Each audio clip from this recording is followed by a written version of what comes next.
This is Brent of the Brookbush Institute, and in this video we're going to go over a joint-based manual therapy technique. If you're watching this video, I'm assuming you're watching it for educational purposes and that you are a licensed professional with joint-based techniques within your scope. That means osteopaths, chiropractors, physical therapists, you're probably all in the clear. Physical therapy assistants, athletic trainers, massage therapists, you need to check with your governing body in your state or region to see whether this is within your scope of practice. Personal trainers, this is definitely not within your scope of practice. Of course, all professions could use this video for purely educational purposes to help with learning biomechanics, anatomy, and of course palpation. In this video, we're going to go over anterior to posterior talus on tibia mobilization. I'm going to have my friend Melissa come out and she's going to help me demonstrate. Now, if I'm doing a joint mobilization, chances are I've already done some sort of passive accessory motion exam and I found stiffness in the direction I'm trying to mobilize. We could use convex on concave rules, and although they're not totally reliable for all joints, they work out pretty good for the ankle. Convex on concave would be glide opposite roll, so if I'm doing a posterior glide, that would help anterior roll, which would increase dorsiflexion, so maybe we want to use dorsiflexion as an assessment of the effectiveness of this technique. We could also look at the research, and I think if you guys look at the research on arthrokinematics and mobilizations of the ankle, the one consistent thing is anterior to posterior motion of the talus seems to get stiff, and that these anterior to posterior mobilizations generally increase function. Now, to show you guys this technique, I'm going to have Melissa go ahead and throw this leg off the table. I wouldn't normally do this technique with Melissa in that position. The thing you're going to find with all of our joint mobilizations, just as with all soft tissue techniques and even most exercises, is the more anatomy you know, the better off you are. So if you don't know some of the landmarks of the bones of the ankle, that would be a good thing to review before you start practicing these techniques. I'm going to show you guys where to find a few of them right off the bat here. So you can see the medial malleoli here, and then opposite the medial malleoli, although I know you can't see it at this angle, is the lateral malleoli. You should be able to find those two big bumps pretty easily, and you should be able to find the bottom of those bumps pretty easily. That's going to help with this technique. Another thing to find is the navicular tubercle, and that's a pretty sharp bump inferior and anterior to the medial malleoli. And then if I go inferior and posterior, invert her foot a little bit and go through that soft tissue, I can find the sustenaculum tali. And the reason why I'm trying to find all this is get myself familiar with where the talus is and the shape of the talus, because I need to find the neck of the talus. That's where I'm going to be applying my anterior to posterior force. Couple ways to find that. You guys can find the bottom of the medial malleoli, the bottom of the lateral malleoli, drop your web space down right over the line that you would draw between those 2 points, right in the angle of the ankle. Generally speaking, that'll put you right on top of the neck of the talus. Now, if you want to get more exacting, you could look for that space between the navicular tubercle and the anterior inferior portion of the medial malleoli, right? So you're going right between the navicular tubercle and the medial malleoli, and you can look for the convex surface in there. That's also the neck of the talus, and then you could follow that convex surface all the way around to the lateral malleoli. Of course, you got to jump over the, can you dorsiflex for me? You got to jump over this tibialis anterior tendon here, but there's a couple other tendons in there you got to jump over, but you guys can kind of feel that convex surface if you really want to get exacting about where you're going to put your web space, which is again over the neck of the talus. A comment on the web space here, guys. I know most people think that the web space is just a flap of skin and that it's not hard and that it'll feel fine for a joint mobilization, but you have to be a little bit more careful when you do these techniques. If you guys really stiffen out your hand like this and then go straight down, you decrease the surface area so much of your web space on their ankle here that it basically feels like a chisel going straight into bone. It actually hurts. You can actually really pinch somebody with your web space. So make sure that your hand is soft, right? Soft and supple, and that you're just going to flip your hand down. I would suggest that you press with this part of your web space not this part of your web space. All right, so you guys can see you flip your hand down just like this. All right, so we got our anatomy, and I'm already starting to explain the hand position here, but what am I gonna do with this hand? How am I gonna get my hand set up so that I'm ready to create this anterior to posterior force and potentially increase dorsiflexion? Well, you're also gonna wanna be able to control the foot and the calcaneus, which is fairly rigidly connected to the talus. I want you to take this hand and wrap it around the calcaneus this way. Right? So you gotta really hook the calcaneus there. Don't do this, because this will pull your fingers out and you'll struggle just to keep your hand from sliding off their ankle. If you hook this way, you'll get a nice good grip. I mean, you can feel like, I could feel like I could just tear Melissa's calcaneus right off, which I'm sure is exactly what you wanted to hear. But you need a nice firm grip, right? So you get a nice firm grip of the calcaneus, and then you need to do this little trick. Get your forearm underneath the ball of the foot. Right? So don't do this. This is tough. This is tough. You'll end up like trying to muscle stuff. Hook, come around, and now I can control dorsiflexion just like this. I lock out my elbow, and I can shift my weight back and forth. I don't have to muscle this at all. And I also, just with internal and external rotation of my arm, have great control over eversion and inversion. Now this hand goes right back where we were talking about. I can find my navicular tubercle, my medial malleoli, drop my web space right down in between there, pull into dorsiflexion. We do have some research that's starting to suggest that maybe we should be doing our joint mobilizations at our pain-free end range of motion if our goal is to increase range of motion. Right, so I could take her up to her first resistance barrier here. And now my hands are all set up. Hopefully you guys can kind of see how that is. Now you might notice that to get into position, right, so we got palpation, we got hand position. Let's talk about some body position here. Notice Melissa is lying and comfortable. That's fine. This is an easy technique. There's nothing major the patient has to do. Make sure their calcaneus is hanging off the table, because if you try to set up with their calcaneus on the table, as soon as you go to press down, you just end up smashing their calcaneus into your hand and pinching your fingers. That doesn't feel good. But notice how when I put myself into position, I had to lean forward. That is purposeful. So this isn't quite like a stretch where I want to stand straight up and then just lean sideways. What I want to do is create an anterior to posterior force. So I actually want some of my upper body mass over the top of my straightened arms, so that all I have to do is essentially rock this way. I'm not trying to muscle this mobilization, because that's going to wear out my hands.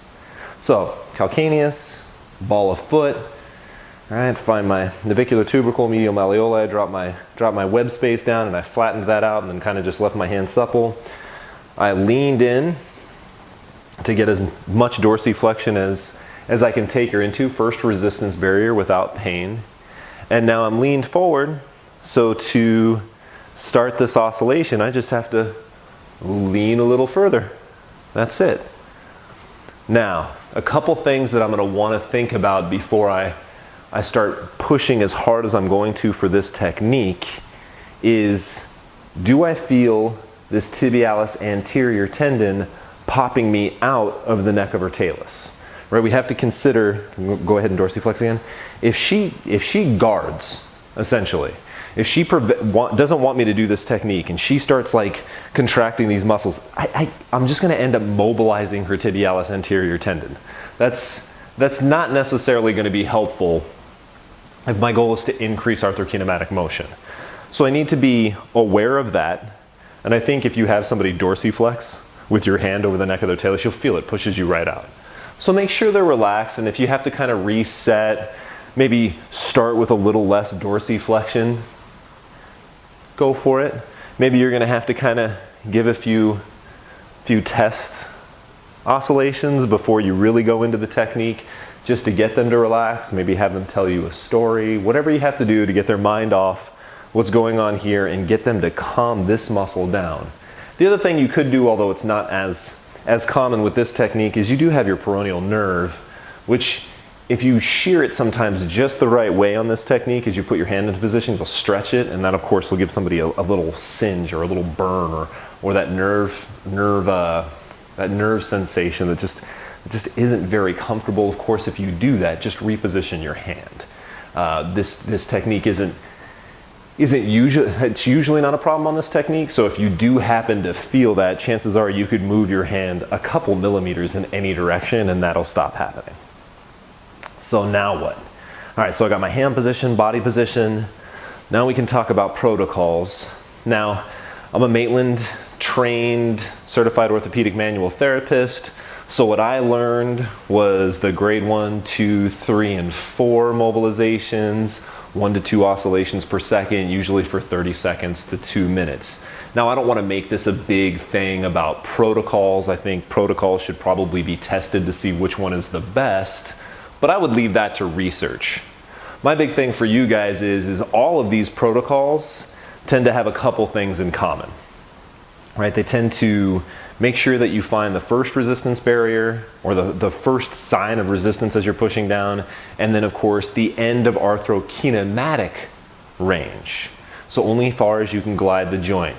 And most of them do mobilization somewhere around 50%. That is 50% between that first resistance and the end of arthrokinematic range of motion. And then whatever protocol you're using, just finish it. The biggest mistake I see from students is they'll kind of go, all right, so 1 to 2 oscillations per second, 50%. All right, dorsiflex. And you're like, dude, that was like 7 oscillations, I think, maybe for 3 seconds. I think 30 seconds would probably be more appropriate for a Maitland style technique. And if you're using something else that, for example, is several 5-second holds, then do all of them and then retest. Just go through with your protocol. So again, if I'm going to use this Maitland protocol, I'm going to go ahead and get the calcaneus going. I'm going to bring my forearm around, which is on the ball of her foot. Now I have good control. I'm going to make sure she's in neutral for inversion and eversion. I'm going to put my hand in there in the neck of her talus, so right between navicular tubercle, medial malleoli, dorsiflex. Now again, I'm going to move her talus posteriorly. So I want to make sure I move all of her foot is going to come with me, right? Because we're going to move this whole thing on the tibia, which is now stabilized by the table. I'm going to find my first resistance barrier, which once I get through the table here is right about there. Then end of arthrokinematic range is there. Then back off to 50%. I'm just going to do some grade 3s here. All right, so this is just a little larger amplitude at 50% of resistance, and I'm going to keep going until I feel a reduction in arthrokinematic stiffness. You feel any nerve stuff? No. I don't feel her tibialis anterior tendon popping into my hand, so she's not guarding on me.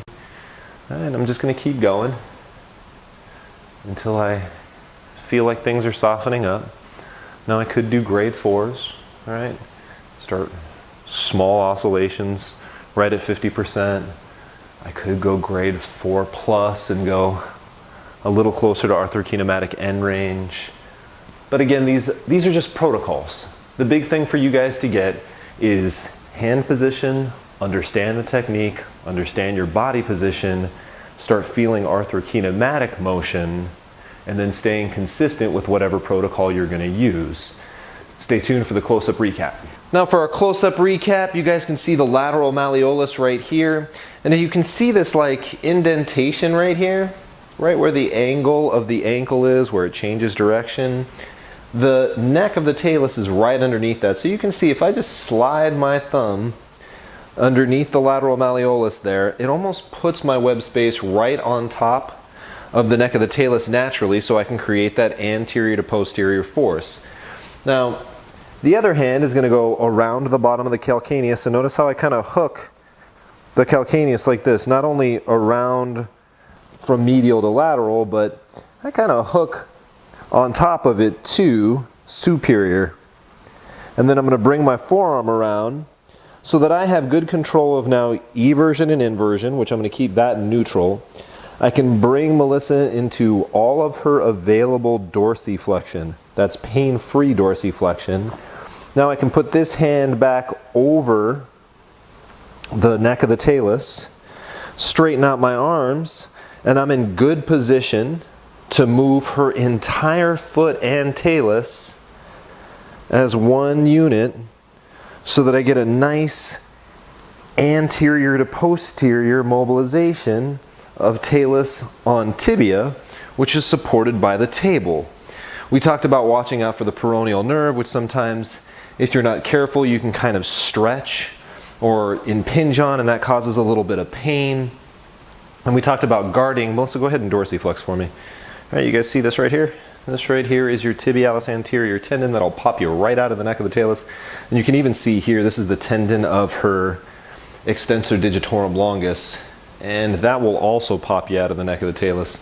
So be careful that they're not guarding, because that'll make it real hard to do your mobilization. But if we just slide in, once again, slide that hand over, forearm under, dorsiflexion, I can move through all, her foot all is one unit, through all available arthrokinematic range, noting here's my first resistance barrier, there's the end of arthrokinematic range, back off to 50%, and now I can do, like let's say a grade 3 mobilization, which is my larger amplitude from 0 resistance to 50%, 1 to 2 oscillations per second, until I feel a reduction in stiffness.